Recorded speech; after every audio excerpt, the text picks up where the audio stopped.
Greetings, fellow theologians. My name is Derek Zeller, and this is Random Theology.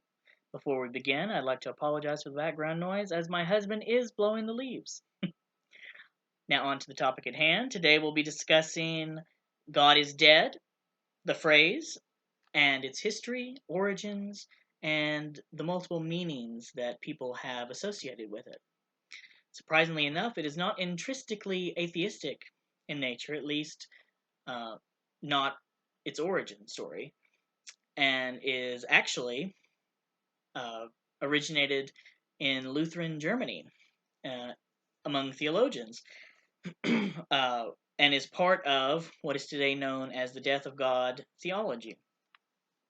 It was popularized by Friedrich Nietzsche in the 1880s, particularly through his work Thus Spake Zarathustra, named after the famous prophet Zoroaster, who is considered the founder of Zoroastrianism. Uh, and many people think that he may have gotten inspiration for this phrase because he was the son of a Lutheran pastor and probably either knowingly or subconsciously had that in his mind, which influenced his later atheistic views. It's particularly well known in a Lutheran hymn that was translated by Catherine Winkworth, that's known as O Darkest Woe in English, and particularly through the line which says, O sorrow dread, our God is dead, and is particularly, like most of the death of God theology, at least in Lutheran circles, referring to the death of Jesus on the cross. Um, but of course, as Christians don't believe that Jesus stayed dead, which is what a lot of people think God is dead is supposed to mean. Which, for those who espouse atheistic beliefs, it can mean that.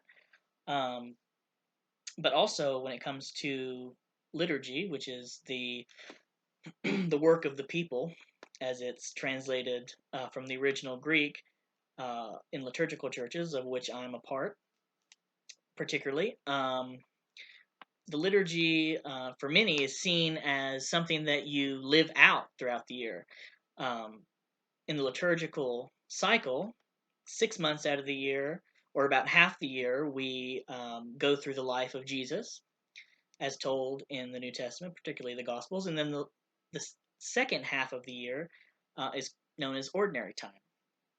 And so on Good Friday, which celebrates Jesus' crucifixion and death on the cross, um, it is quite honest to say that God is dead because God has died. Because we're living this event out, not so much as it, is a past event, but something that we're living at, in the moment.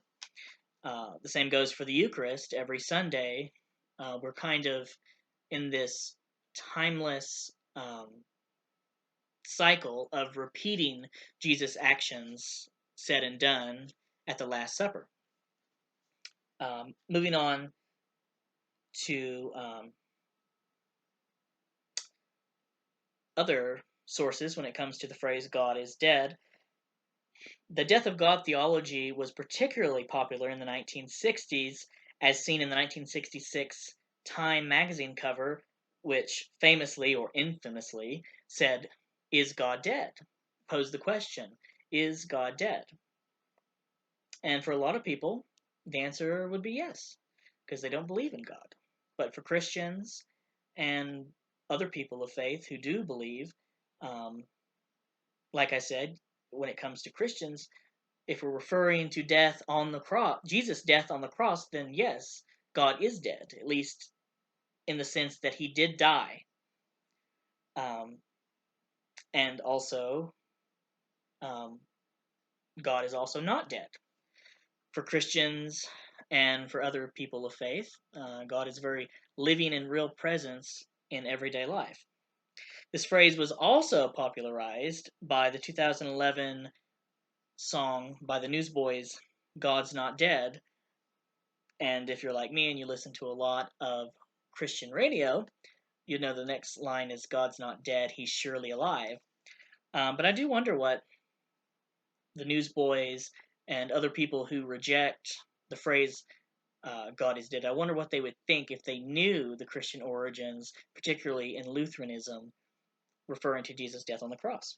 And this song, God's Not Dead by the Newsboys, came out with two, or should I say, inspired two movies, God's Not Dead and God's Not Dead 2, which, if you're like me, I've noticed a lot of movies, Christian movies in particular, um, just have a lot of bad acting, and they make atheists and other non-Christians out to be very cheesy villains.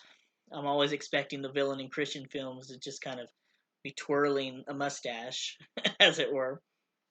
But um, but yeah, that's an outline of the phrase "God is dead."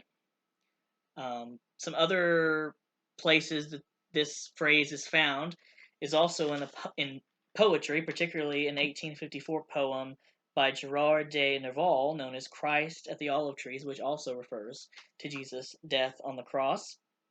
And like I said, in many hymns um, and theologians who, in particular, study the death of God theology and what the implications of that might be.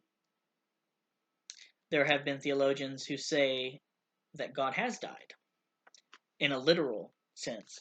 I don't know.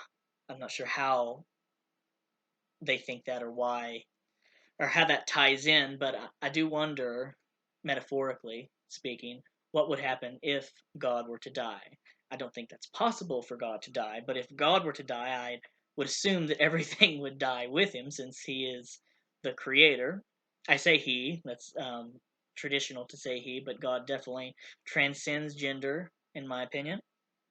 So, I think that's it for this video, guys. If you liked it, I know I babbled a little bit for my first video, but if you want to see more random theology videos on a various number of topics, whatever pops into my head, hopefully I'll try to make at least one video a week on this series. Please subscribe, like, hit the notification bell, and until next time, God's peace on your journeys, spiritual and otherwise. Bye.